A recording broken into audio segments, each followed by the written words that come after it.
Magandang araw po. Sana po'y nasa mabuti kayong kalagayan. Ako po ulit si Obed. At meron na naman po tayong kwentong ibabahagi sa inyo. Ito po'y naganap sa totoong buhay. Ang kwentong ito ay nangyari sa lalawigan ng Bulacan. Ito po ang kwento.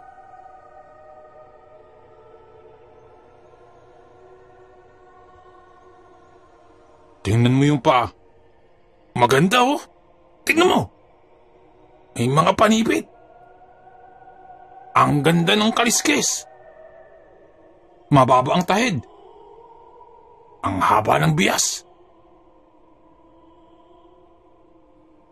Mga katagang madalas kong marinig mula sa aking ama at mga tiyuhin. Ganyan kung pipili ka ng panabong. Hindi kung ano-ano lang. Mga pangkatay ang kinukuha mo. Sambit pa ni Tio Mando. Yan ang kanilang madalas na sinasabi. Madalas kong naririnig. Lalo na sa tuwing nagkakaroon ng umpukan na kadalasan ay tuwing linggo ng umaga na kung saan walang mga trabaho. At ang araw ding iyon araw ng sabong. Bata pa lamang ako nun. Mga 8 o 9 na taong gulang. Ganyan na agad ang aking nabubungaran. Bago pa man masayaran ng almusal ang aking bibig, yan ang nagiging agahan ko, lalo sa aming bakuran. Mga salitang patungkol sa mga panabong. Kung kaya't hindi katakatakang nahilig din ako sa sabong. Iyon nga lamang, tila wala akong swerte. O masasabi kong wala akong angking galing, lalo na sa pagpili ng mga panabong. Paano ka naman nasabi yun? Sinubukan kasi akong papiliin ng aking ama na mamili ng aming aalagaan. Ang pagpipilian ng mga panabong ay mula sa mga alaga ni Lolo na isa ding sabongero. Tingin ko, mga 9 o 10 taong gulang ako nang simulan kong mag-alaga ng sarili kong manok. Estong anak, ikaw ang mamili ng manok mula sa lolo mo ha. At kung anong mapili mo, iyon ang aalagaan mo. Sambit pa ni tatay na punong-puno naman ng pananabik. Isang kilalang sabongero sa aming lugar ang aking lolo. Hindi naman siya ganun ka big time na kagaya ng sumasali sa derby. Bagamat hindi ganun, ngunit marami ang lumalapit sa kanya, lalo na dati, upang manghingi ng sisiw o kaya naman nagbibigay ng mga kung ano-ano bilang kapalit ng sisiw o lahi ng kanyang mga panabong. Lalo na nung araw, kung saan madalas laman ng mga tupada o sabungan si lolo. Ngunit ngayon, ay hindi na masyado. Paminsan-minsan na lamang, ngunit nag-aalaga pa din si lolo ng mga manok.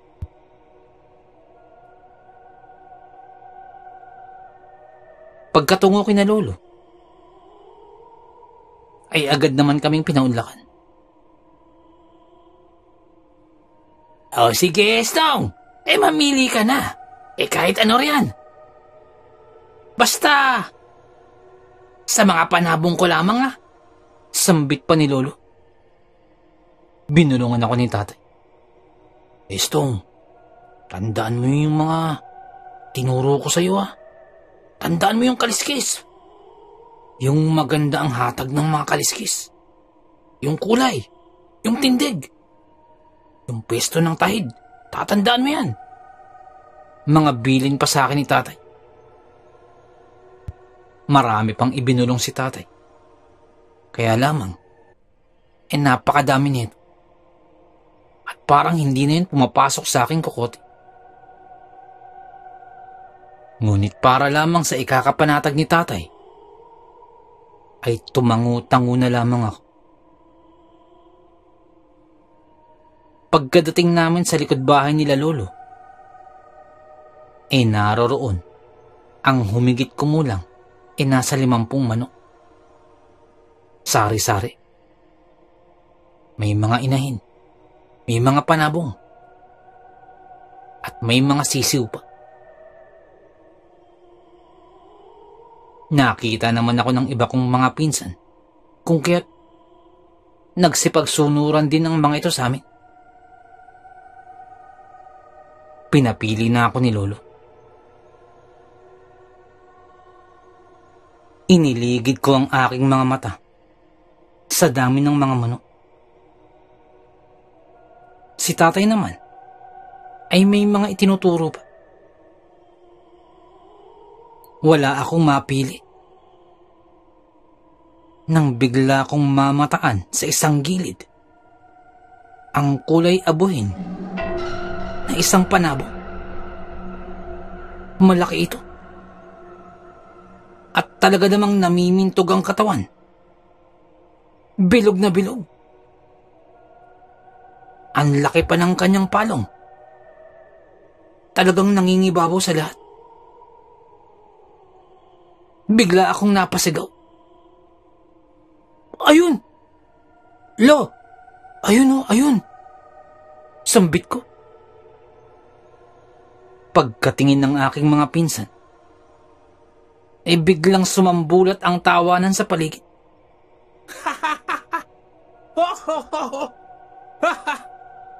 Ipanghanda tayong gusto mo, Estong Sambit pa ni Minyong ang aking pinsan. Si tatay naman ay tila napakamot na lamang sa kanyang uluhan.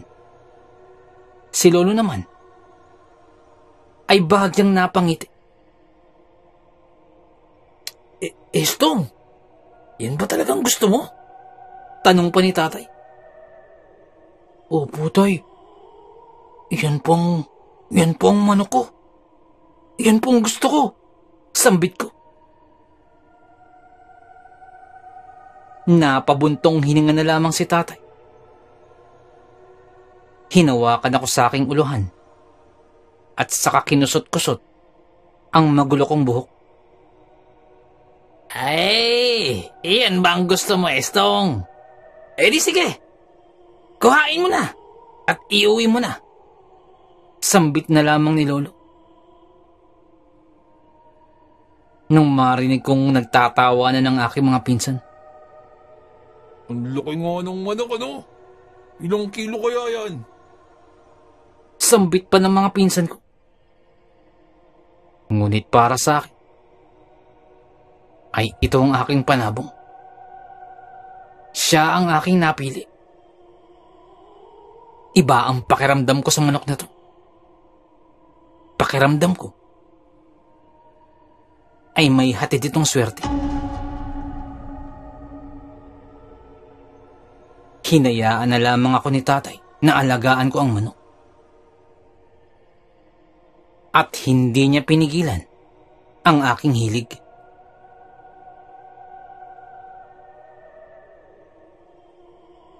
Ang iba kong pinsan na nalaman ang ginawa ko, lalo na yung mga mas matatanda sa akin, ay tawa ng tawa. Hinayaan ko lamang. Inalagaan ko ang panabong at pinangalanan ko itong si Dagul. Ngunit habang tumatagal, ay tila lumaki pa ng lumaki si Dagul.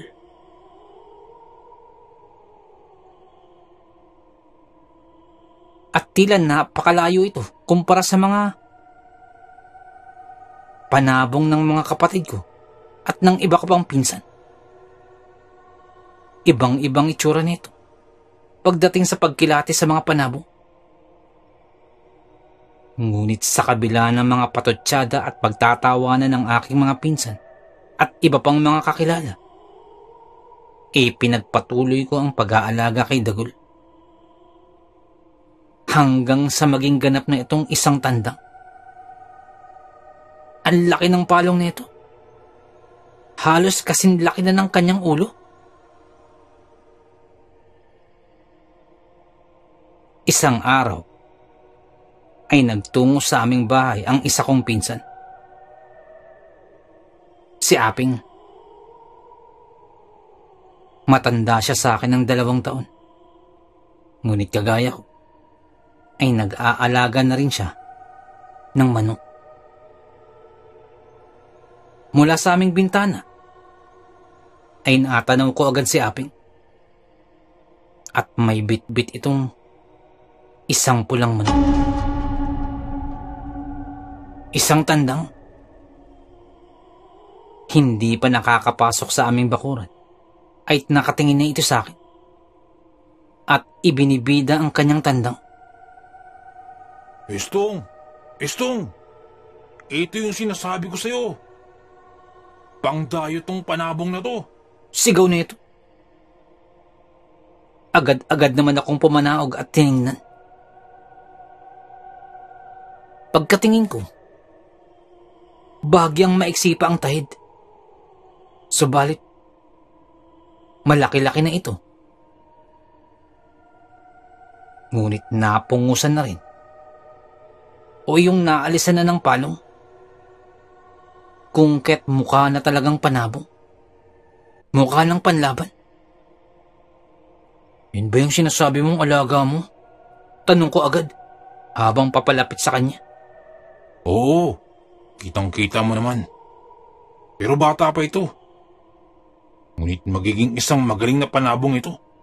Pagbibida pa niya.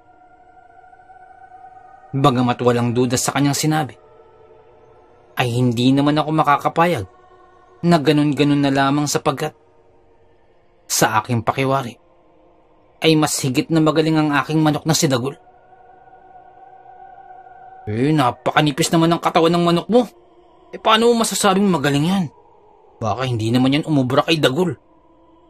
Sambit ko. Kung gusto mo subok natin ang manok ko sa iyong manok. Isang salpok lang. At wala namang tari. Paghahamon pa ni Aping. Sige, para masubukan natin. Tugon ko pa sa hamon ni Aping. Ako naman ay hindi makapag-antay na masimula na ang salpukan. Hindi ko pa nasusubukang isalpok sa ibang tandang na halos kasing idara niya si Dagul. Subalit, sa ibang manok na naririto, ay hinahabol na niya. Kagaya ng mga ibang inahin at iba pang manok. At nagsisipagtakbuhan ng mga ito dahil sa laki ni Dagul. Agad kong kinuha mula sa kanyang kulungan si Dagul at saka ko ipinakita. Malaki ng dihamak si Dagul. Halos lampas kalahati lamang ang manok. Matapos makuha, ay inayos na namin upang masimulan na. Nang makapaghanda na rin si Kadyo, ay saka na namin ibinitaw. Pagkalapag pa lamang, ay kitang-kita na ang laki talaga ni Dagul. Mas malaki talaga siya sa pulang manok ni Kadyo. Ilang sandali pa, ay naggigirian na ang dalawang panabong. Nang biglang lumipad ang manok ni Kadyo, umangat ito.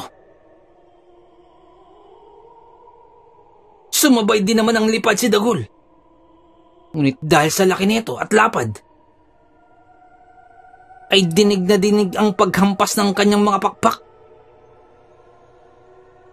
At kasunod doon ay sunod-sunod na tunog mula sa palo ng mga manok. Palitan ng palo ang dalawang panabong.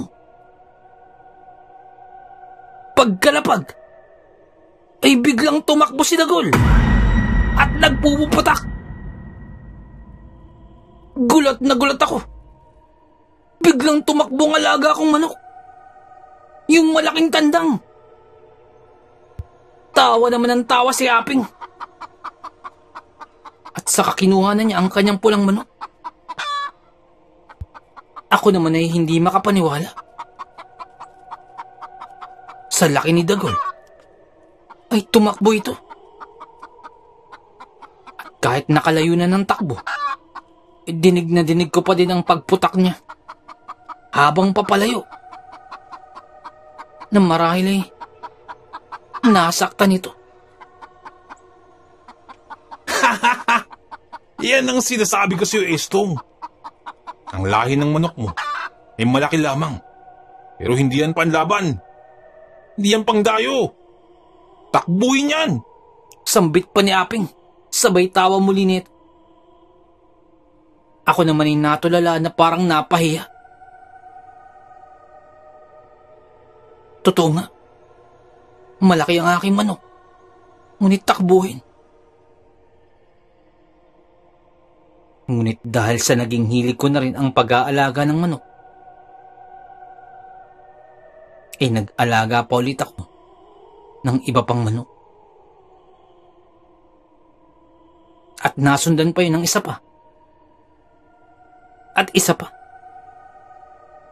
Hanggang sa lumipas na ang mga taon. At lahat ng aking mga naalagaan ay mga talunan. Yung iba tumatakbo.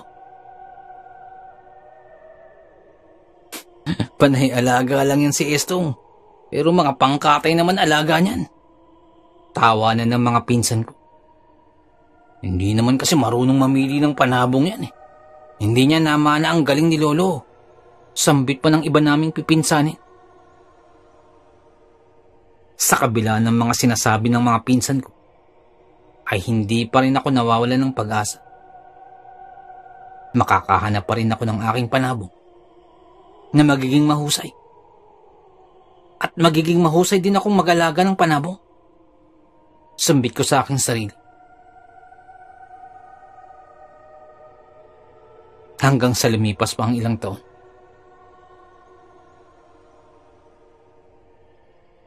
Kakatapos lamang yun ng aking kaarawan sa gulang na 18. At sakto dahil kakatapos lamang din ng Kapaskuhan nun. Nabigyan ako ng aking ama at ina ng konting aginaldo. Kasama na rin dun ay yung perang ibinigay sa aking kaarawan. May lugar dito sa Bulacan na pinupuntahan ng mga nagtitinda ng kahit na anong alaga nila at kahit na anong produkto. Mga gulay, prutas, mga muebles, mga pagkain, at kasama din dun ang iba't ibang uri ng mga alagang hayop.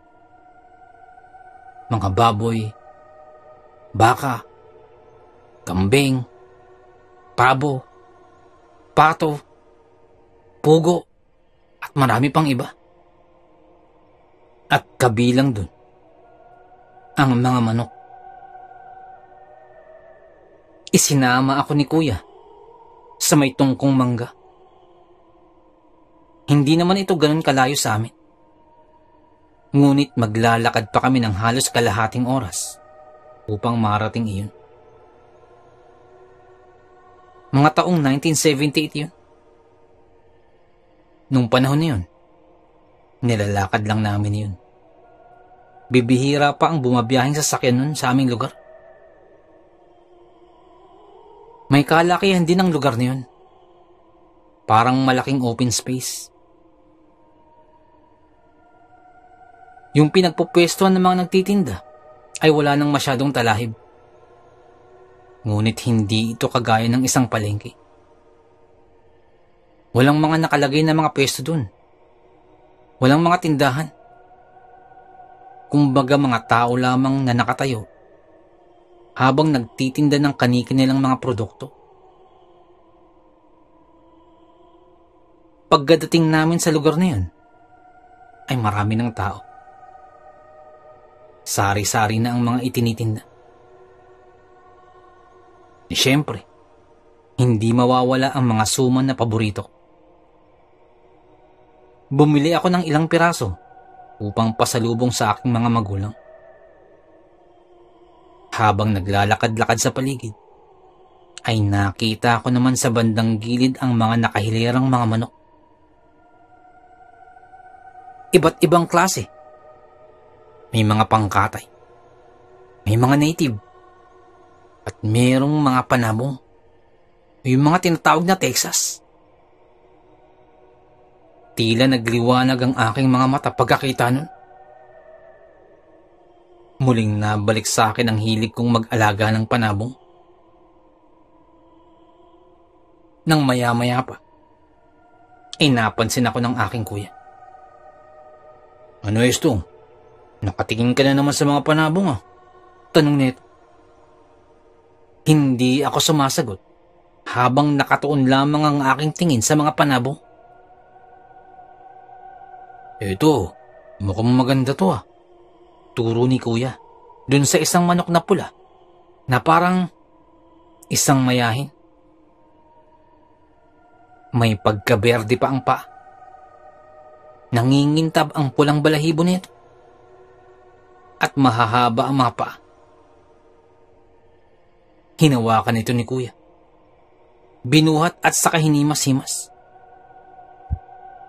"Texas yan," sambit ni Manong na nagtitinda ng panabong. "Nagpapanalo ang tatay niyan." Dagdag pa ni Manong. Si kuya naman ay lalong natuwa nang marinig yun. Ako naman ay hindi kumbinsido. Hindi ko alam kung bakit pero hindi ako kumbinsido sa manok niyo. "Ano esto? Gusto mo ba?" Tanong pa ni kuya sa akin. Magkano ba yan kuya?" Tanong ko. "100 piso lamang." Tugon ni Manong. "O bakit? Ayaw mo ba?" Biglang bulong sa akin ni kuya. Kuya, masyadong mahal eh. Isa pa, hindi ako kumbinsido sa manok na yan." Tugon ko na lamang sa mahinang boses. Sige ho Manong. Pag-iisipan ho muna namin." Tugon na lamang ni kuya sa nagtitinda ng panabong. At sa katabi naman nito, ay may isang lalaki pa na nagtitinda ng panabong. Isa ulit pulang manok. Halos kaparehas din ang naunang tiningnan namin. "Ayan esto mukhang maganda din ito." "Mukhang maganda. Mukhang napakatapang." Bulong pa ni kuya. At nilapitan muli ito ni kuya. Tiningnan ng mga paa ng manok. "Magandang manok yan. Nagpapanalo yan. Talagang pag nanalo yan sunod-sunod." Biglang sambit nung nagtitinda nang makitang interesado si kuya sa manok. "Tingnan mo mga paa niyan. Talagang panalo yan. Nagpapanalo yan." Dagdag pa ng lalaki. Napatango naman si kuya. Tila sinang-ayunan ng mga sinabi ng lalaki. "Esto, nasisiguro ko magandang manok ito. Pag ganito ang paa, tiyak yan. Sunod-sunod ang panalo niyan. Maganda din niyang ipanglahi." Bulong pa ni kuya sa akin. At nagsalita pa ang lalaki na tila sinususugan pa ang mga sinabi ni kuya. Ngunit hindi ko na yun pinansin pa. Hindi talaga ako kumbinsido sa manok na yun. Dahil doon ay napatanong na lamang ako. Magkano naman po yan? 100 piso lamang din. Pero kung gusto mo, may tawad pa. Dagdag pa ng lalaki. Istong, maganda ng presyo yan. Hindi ka natalo dyan. Bulong pa sa akin ni kuya. Subalit umiling na lamang ako. Ayaw ko. Istong, sayang yun. Ganyan na ganyan yung manok ni Lolo. Yung namatay lang sa katandaan, ganyan yun. Bulong pa ni kuya. Subalit tahimik lamang ako. Tila naiinis na si kuya sa akin. May pera lamang ako eh. Ako nang bibili nun eh. Dagdag ba ni kuya? Ako naman ay hinayaan ko lamang si kuya. At sumigi na ako ng lakad. Habang tumitingin-tingin pa sa ibang nagtitinda. Marami pa ang mga nagtitinda. Meron pa nga akong nakitang mga talisain at mga kulay puting panabong at marami pa. Subalit sa mga yun, ay wala akong nagugustuhan. Nang biglang magsalita naman si kuya sa akin. Istong, kung hindi ka bibili, uutangin ko na lamang ang pera mo. At bibilin ko na yung pulang manok na yung kanina. Sambit pa ni kuya. Ako naman ay ayaw ko. Dahil gusto ko ring bumili sana. Yun nga lamang, wala akong napipili. Dahil dun ay naglakad-lakad pa ako. Tumitingin-tingin sa paligid. Tirik na ang araw. Mga tansya ko ay nasa 10:00 na ng umaga. At lalong kumakapal ang mga tao. Wala naman akong masilungan pa sapagkat wala naman talagang peso ng tindahan dito.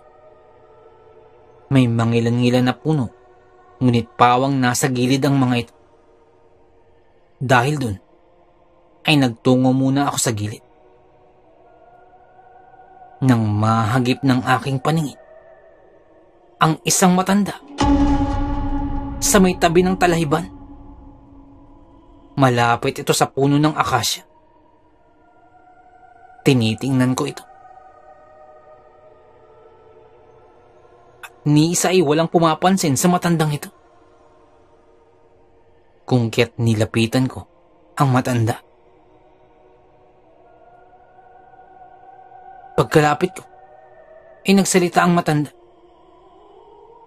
Iyo, baka meron ka bang naitatabing pagkain diyan?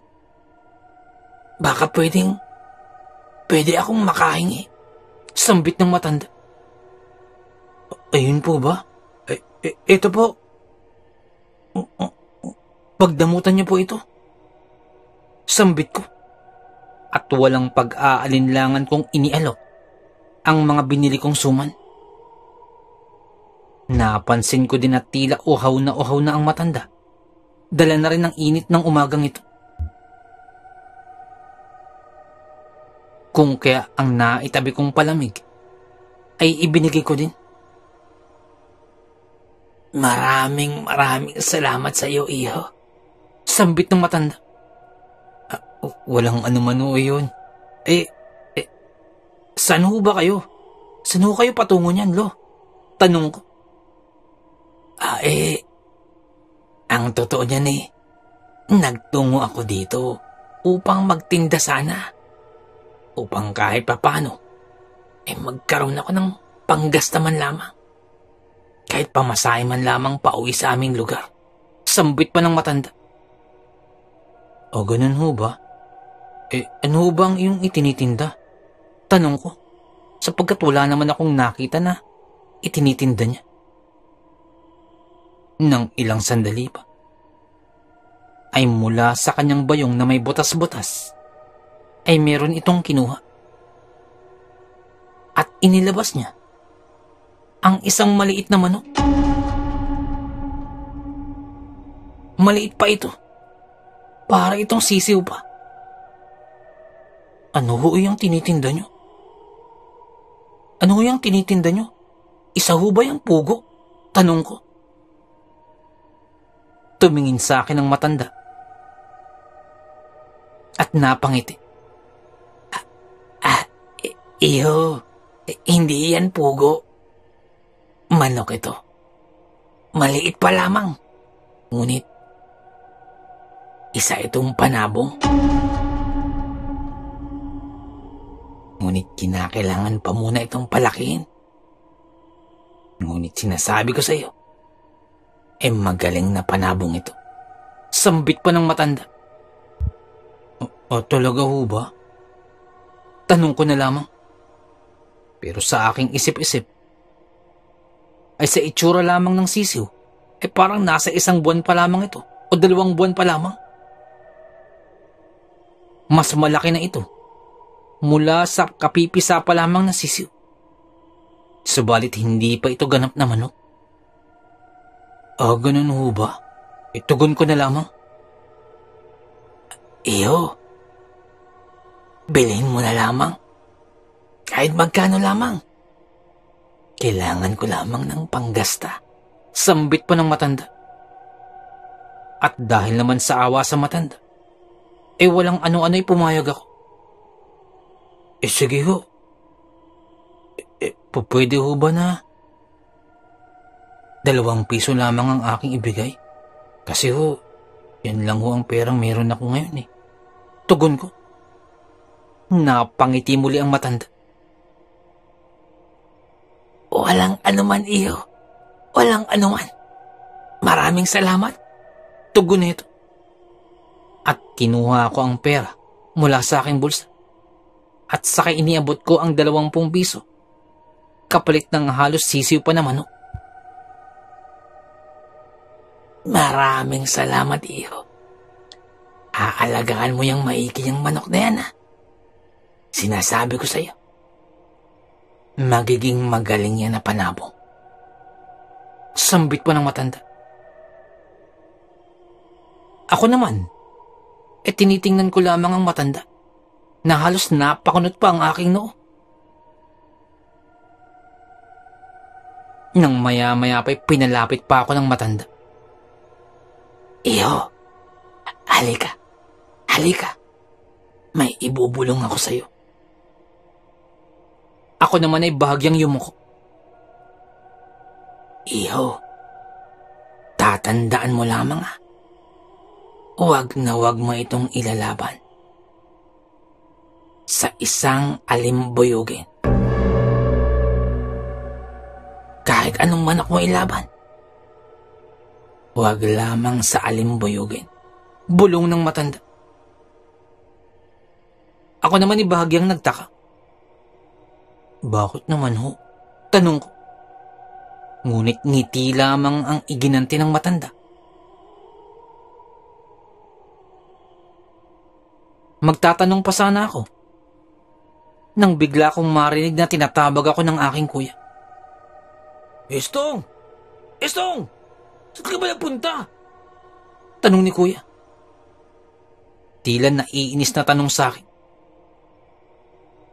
Ihiramin ko na yung pera mo. Hindi ka naman bumibili. Sambit pa ni kuya. Kuya, nakabili na ako ng manok Ito, sabay pakita ako sa hawak kong manok. Pagkakita ay gulat na gulat si kuya. Ano yung binili mo? Sisiw pa lamang yan Hindi mo nga alam kung mabubuhay pa ba yan o hindi. Hindi mo pa alam kung lalaki yan o babae. Naiinis na tugon ni kuya. Kuya, magaling daw tong manok na ito Tugon ko na lamang. Saan mo ba nabili yan? Ibabalik natin. Tanong ni kuya. Lolo po Nang lingunin ko ang matanda, ay wala na ito sa kanyang pwesto. Wala na rin ito sa kanyang inuupuan. Ni bakas niya, wala na akong matanaw pa.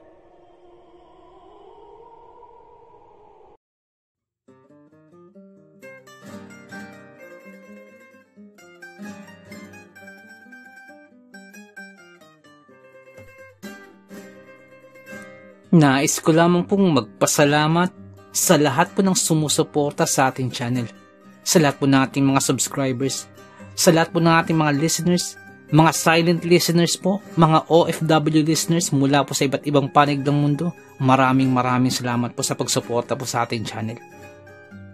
At sa mga nagpadala po ng kwento, maraming salamat po. Ganun din po sa mga writers po natin na tumutulong sa ating channel. Maraming salamat po. At kung hindi po kalabisan, baka pwede pong please don't skip ads po. Napakalaking bagay po sa atin. Napakalaking tulong po sa ating channel. At paki-like na rin po ang ating mga videos para po dagdag po sa algorithm po sa ating channel para lalo po nating mapalaganap ang ating channel. Maraming salamat. Kumari din po, pwede pong paki-share po. Maraming salamat po. Nais ko lamang pong i-shout out si Boss Zainuddin Ismail, isa po sa ating masugid na tagapakinig. Maraming salamat po, boss. Shoutout din po kay Boss Val Dayot. Boss, happy birthday po on July 22. More birthdays to come, more blessings and good health. Shoutout po sa Boss Val. Shoutout din po kay Ma'am Annie Villoria, kay Jepoy, kay Jessa, kay Fritz, kay Luis, at kay Phoebe. Ang shoutout pong ito ay mula po kay Ma'am Annie Apruebo. Shoutout po sa inyo. Maraming salamat po. Nais lamang po nating i-shoutout si Ma'am Rosalie Sardido, ang paraluman at ang nililiyag ni Boss James Clian. Shoutout po sa inyo at maraming salamat po sa pakikinig. Shoutout po. Nais ko lamang pong i-shoutout ang isa sa ating magiting na tagapakinig, si Chloe Flores. Shoutout sa iyo. Kamusta ka dyan? At sana'y nasa mabuti kang kalagayan. Shoutout sa iyo. At maraming salamat sa iyong pakikinig. Regards na rin sa iyong parents. Shoutout sa iyo.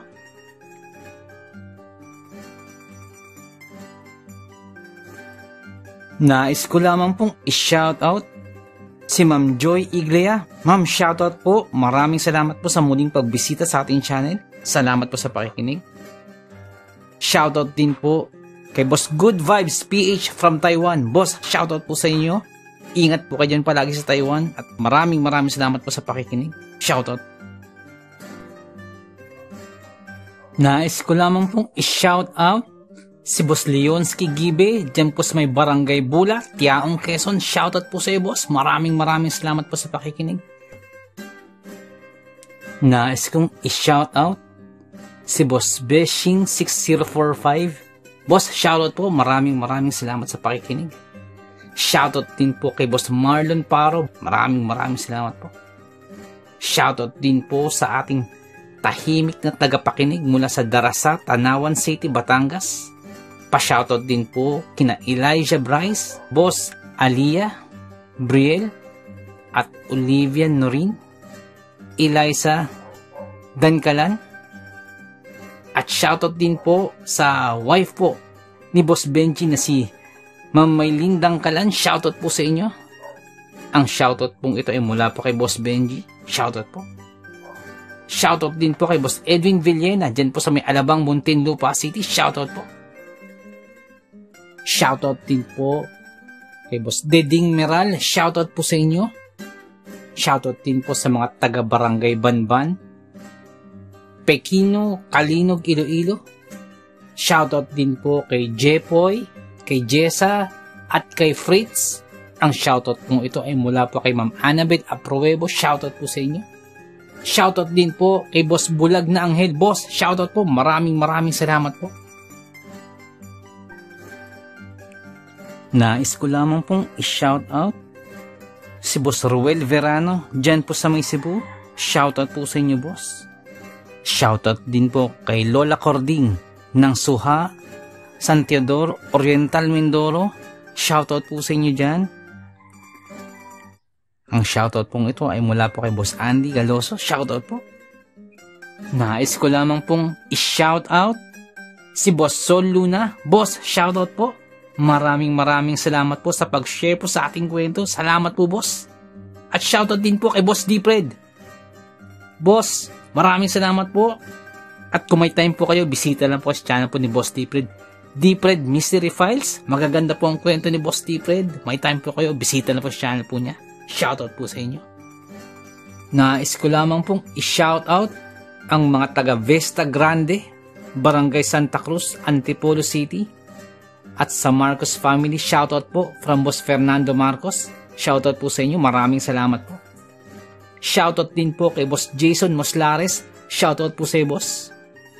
Nais ko lamang pong i-shoutout si Ma'am Dalisay Concepcion. Shoutout po sa inyo, ma'am.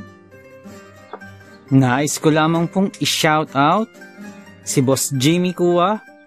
Shoutout po sa inyo. Maraming salamat po sa pakikinig. At shoutout din po sa may Samahang Maralita, sa mga tagapakinig po dyan. Maraming salamat po. Nais ko lamang pong i-shoutout ang My Kokoro team. Shoutout po sa inyo. Shoutout po kay Boss Jeric, kay Boss Lawrence, kay Boss JB, kay Boss Javier, kay Ma'am Angie. Shoutout po sa inyo. Salamat po sa pagtulong. Maraming salamat po.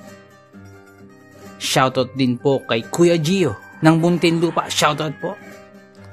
Shoutout din po kay Boss Jesse Manresa at sa misis po ni Boss Jesse. Shoutout po sa inyo. Maraming salamat po sa pakikinig. Nais ko lamang pong i-shoutout si Boss Malvin Esguera at si Boss Ronaldo Esguera. Shoutout po sa inyo. Shoutout din po sa Manhattan Hamburger and Restaurant, dyan po sa may Bucandalia, Imus, Cavite. Shoutout po sa inyo. Maraming salamat po sa pakikinig. Shoutout din po kay Marlon Perez, Kikito Boy. Salamat po sa pakikinig. Shoutout po sa inyo dyan. Shoutout din po kay Ma'am Elizabeth Arnaiz. Shoutout po sa inyo, ma'am. Nais ko lamang pong i-shoutout si Boss Marlon Paro. Boss, shoutout po. Shoutout din po kay Boss Malvin Esguera. Boss, shoutout po sa inyo. Nais ko lamang pong i-shoutout si Boss Bulag na Anghel. Boss, shoutout po sa iyo. Salamat po sa pakikinig. Shoutout din po kay Boss Benji Cayetano. Boss, shoutout po. Shoutout din po kay Ma'am Annie Viloria. Shoutout po sa inyo. Kay Ma'am Annabel Apruebo, shoutout po. Kay Boss Baby Langka, shoutout po sa inyo. Shoutout din po kay Ariando Tamor, kay Boss Christian Ed, at kay Boss Ferdinand Tamor, dyan po sa may Las Piñas. Shoutout po sa inyo. Ang shoutout po ito ay mula po kay Boss Chris. Shoutout po. Shoutout din po sa Marcos family, dyan po sa may Antipolo. Shoutout po sa inyo. Ang shoutout po ito ay mula po kay Boss Fernando. Shoutout po sa inyo. Shoutout din po kay Ma'am Annie Viloria, at kay Boss Baby Langka. Shoutout po sa inyo. At kay Ma'am Annabel Apruebo. Shoutout po sa inyo dyan. Shoutout din po sa King Solomon Game Farm, dyan po sa may Tawid, Maasin City, Southern Leyte. Shoutout po sa inyo. Shoutout din po kay Ma'am Rosie de Mesa. Ma'am, shoutout po. Letran, boss, shoutout po sa inyo dyan. Sef Letran, dyan po sa may Qatar. Shoutout po. Maraming salamat po sa pakikinig. Shoutout din po kay Boss Leonsky Gibe. Shoutout din po kay Ma'am Annabel Apruebo. Shoutout po. Kay Ma'am Annie Viloria. Shoutout din po. Shoutout din po kay Boss Anthony Fidelis, dyan po sa may Doha, Qatar. Shoutout po. Shoutout din po kay Boss Joel Christian Cataluna. Shoutout po. Kay Boss John Moises Bungkawil. Shoutout po sa inyo, boss.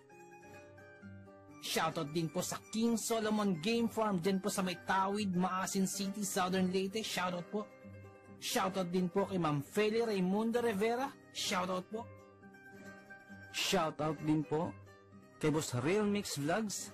May time po kayo, bisita na po sa channel po ni Boss Real Mix Vlogs. Shoutout po sa iyo, boss. Shoutout din po kay Ma'am Julie Ruel, kay Ma'am Raquel Punsalang, Ma'am Melania Ruel. Shoutout po sa inyo, sa family niyo po. Shoutout po. Boss Loreto Ihaan Jr. Shoutout po. Sir Ron Pilapi, dyan po sa Kentucky. Shoutout sa iyo, boss. Boss Liay Estoque. Shoutout. Boss Edison Velasco. Shoutout. Boss Rodney TV. May time po kayo, bisita na po channel po ni Boss Rodney TV. Vlogs niya po sa mountain bike. shoutout din po. Kay Boss Red Rosal, nag-livestream po si Boss Red every Wednesdays, Fridays, and Sundays. May time po kayo bisita na po sa channel niya.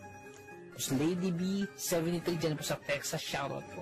Boss Ed Uy, shoutout po. Boss Dimpos Yumi, boss, shoutout sa boss. Ma'am Liza Arcega, shoutout po. Ma'am Ivy Standian, shoutout po. Boss Rochelle Abillar, may time po kayo bisita ng channel po. Rochelle Abillar po. Ma'am Melanie Passion, shoutout. Ma'am Milagrosa Lok, shoutout. Boss Nonoyski, shoutout sa boss. At yung BFF pala ni Ma'am Jane, si Boss Hershey, shoutout sa'yo. Boss Miles, shoutout po. Boss Lord Olivar, shoutout po. Boss Rexy Ann, shoutout po. Boss Jesse Joshua Castillo, shoutout. Ma'am Maya Flores, shoutout po. Boss Queenie, shoutout po. Boss Alberto Liano, shoutout po. Ma'am Michelle Cedron, shoutout po. Ma'am Susan De Los Santos, shoutout po.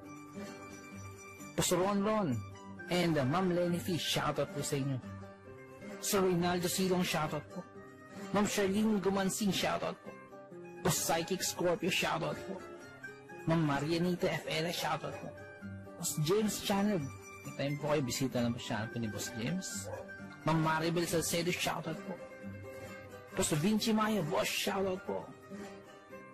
Boss Leonardo Manalo, shoutout po. Boss Yumi Cotton TV, shoutout sa boss. May time po kayo bisita ng channel, Yumi Cotton TV. Boss Yoreski Escalona, shoutout sa boss.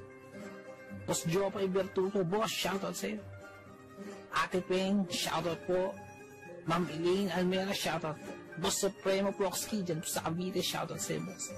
Ang Bless na Baka, shoutout po. Ma'am Christian, dyan po sa Hamburg, shoutout po. Kaya, Sir Alex of Southern Mindanao Creepy Experience, shoutout sa iyo, sir. Boss Jimmy Pandong, shoutout po. Kay Tata Estong Nestor Bauyon, dyan po sa London, shoutout po. Ma'am Mary Asilar, shoutout po, dyan dito sa UK. Boss Edward Malilin, boss, shoutout po.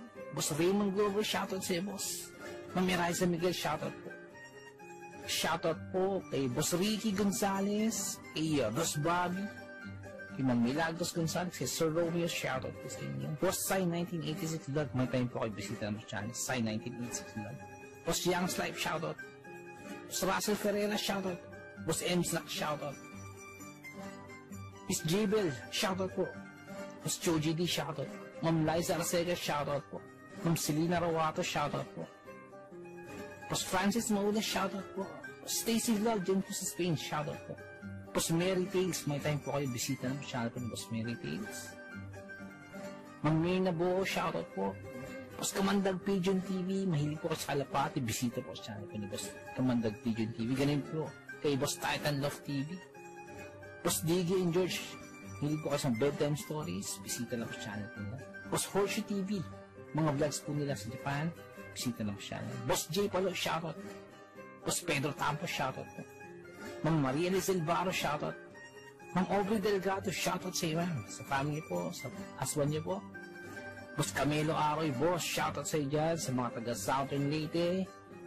Kay Boss Jesse ang Manuel at Horror Stories, may time po kayo bisita lang sa channel niya. Boss Nico, shoutout sa iyo, boss. Boss Ron Misa, shoutout po. Ma'am Erica Tijano, shoutout po. Boss Angie Tatifuco, shoutout po. Ma'am Ana Sato, shoutout po. Ma'am Eli Cono, shoutout po. Boss Freya Swirl, shoutout sa iyo, boss. Boss Resi Madrid, shoutout po.